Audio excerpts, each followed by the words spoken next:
Почитувани, граѓаните на општина Штип остро се спротивставија на продажбата на парцелите, каде што се наоѓа паркот во населбата 8 ноември. Граѓаните сакаат зеленило, а планот на градоначалникот Захариев и на ВМРО ДПМНЕ е на местото на паркот да никнат комерцијални и деловни објекти.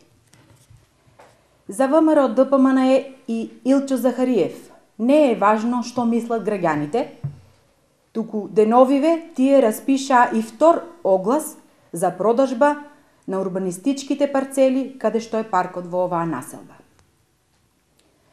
Најголемите парцели од паркот, катастарска парцела 4413/4 и катастарска парцела 4413/5, се продадени уште при првото наддавање и веќе се во сопственост на познат штипски бизнисмен.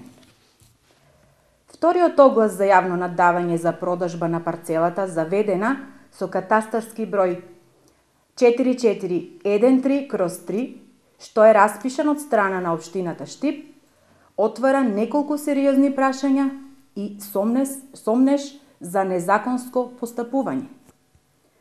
Оваа парцела во првиот оглас била со квадратура од 395 метри квадратни.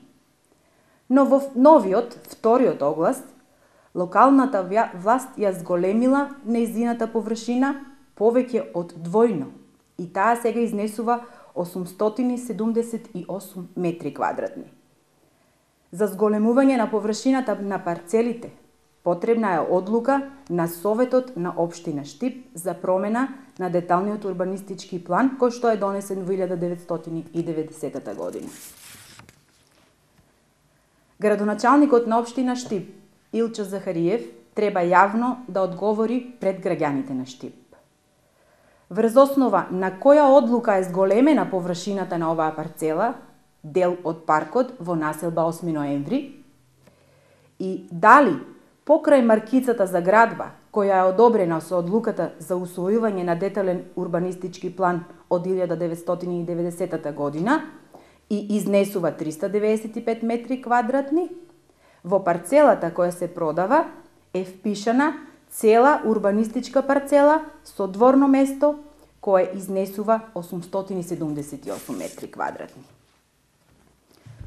Градоначалникот на општина Штип нема право без одлука на Советот да врши промена на градежните парцели, било по форма, било по квадратура, и да врши упат во урбанистичко-планската документација на градот. Законите мора да важат за сите.